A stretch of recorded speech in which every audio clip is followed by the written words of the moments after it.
Yo, what's going on? Yo, it's the patriarchy back again.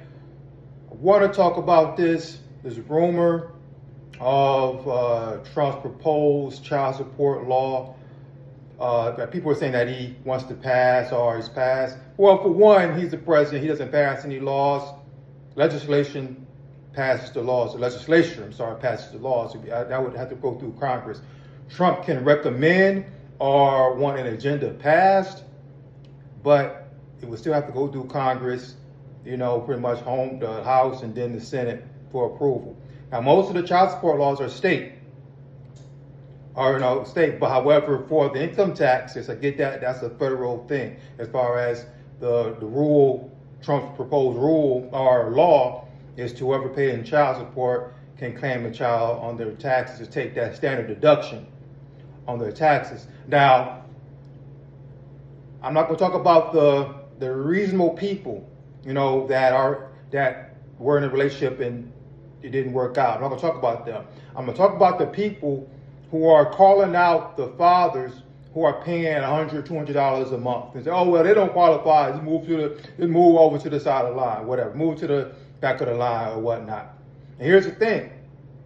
I see some hypocrisy here, because what you're trying to say is the father that's paying $200 should not get the tax deduction. Now, in a sense, I kind of agree with that. However, here's the thing. If you look at it money only, but if this father's giving his time, because time is important to a child. See, the money aspect is important to the adults.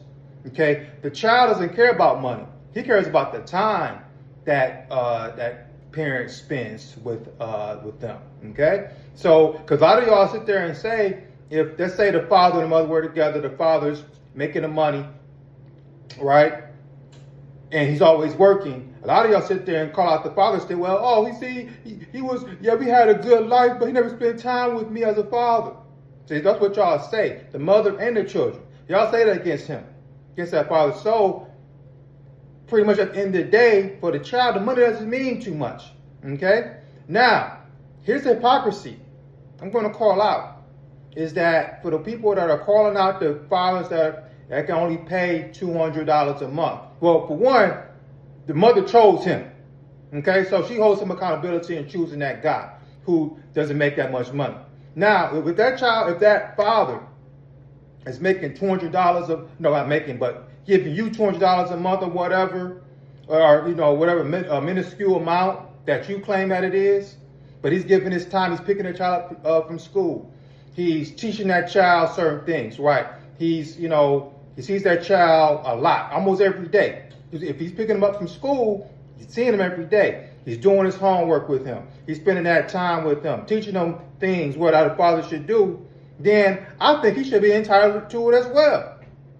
Okay, he should be entitled to at least half of the deduction. Because what do y'all say about a mother who stays at home and the father out there working? And the mother who does not contribute monetarily to the relationship, but however, she's taking care of the kids. This is what y'all say. Well, I take care of the kids and spend time with the kids too, so he can focus on him working. So it's worth something for me.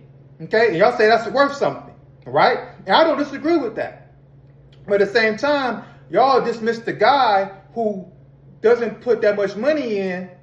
However, he's spending time with that child. He could be babysitting that child while the mother's at work. Whatever, depending on what he's doing.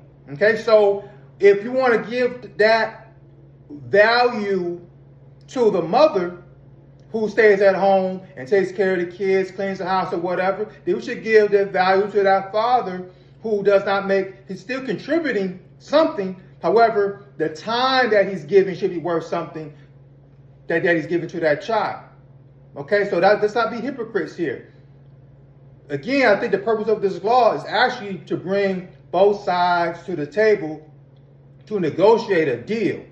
Okay? That's what it's about. Trump is about making deals. So if both parties can come to the table and make a deal, then that would actually lead to the elimination of child support.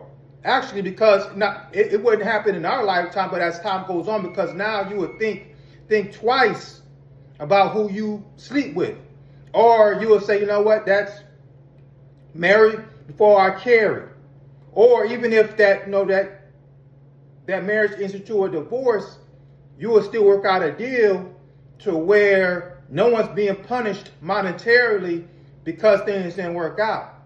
However, if the bulk of the women are leaving relationships, they would actually think about it and say, you know what? Okay, let me stay in this relationship. Let me work this out. Because, you know, what now, if he's going to pay the bulk of it, I'm not going to get, you know, what I need to get. So it could be a business decision as opposed to an emotional decision while a lot of y'all women are leaving. It's based on emotions. Now, when the business comes inside, now I want to, let's work things out. No. So I think this is going to do what it's intended to do, to bring families together, or at the very least, have a better co-parenting relationship. And typically the man is upset because he's saying, yo, I'm willing to help you out, but why you take me to child support for, where they taking a cut of the money? You can actually get more from me if you come directly to me. And then on top of that, if it's a mandatory amount, what happens? Guys have to work more, right? So that means they can't see the child like they want to, because they were always working to make sure that child support pays so they don't go to jail or their driver's license gets suspended. Okay? So if you work out a deal, you can say, you know what? Hey, I'm buy the food, okay? Or I'll buy the clothes. Or, you know, whatever. Y'all switch it every month or whatever. Whatever that deal is, y'all have a better co-parenting relationship, which makes it better for the children. Because that's what it's about, right? Y'all break up and then say, well, let's do it for the children. So if it's best for the children for y'all to work out a deal, then y'all do that. Mothers, quit weaponizing your children against the father. Regardless of what happened in that relationship, it's over. Okay, and fathers too. Whatever happened, hey, don't not show up for the children because you mad at the mother or you don't want to be around the mother. Okay, if you don't want to be around her or whatever, you can't stand and see, y'all can arrange a pickup, whatever. Too, so you know you don't have to see her. Okay, but do something for those children. Okay, so again, that man's time is worth something. If he's spending that time, he should at least get half of of the tax deduction. Okay, somebody recommended that, you know, somebody getting half. In this case, man's time is worth something, just like that stay-at-home mom's job is worth something, even though she's not contributing financially, but she's contributing something that's worth more. Actually, I think it's more. It's time. Okay. However, at the same time, she's benefiting because she don't got to worry about the infrastructure. She don't got to worry about the bills, so she's benefiting as well. So it's not a one-way thing which y'all try to make it out. It's not a one-way thing where a woman just giving everything and she's getting nothing. She has a house over her head. She doesn't worry about any bills. The man's taking care of that. He deals with the stress of that. Okay? So in this situation with the man who is, you know, giving his time, but is not giving the amount of money that you think he should be giving, he's not getting really anything.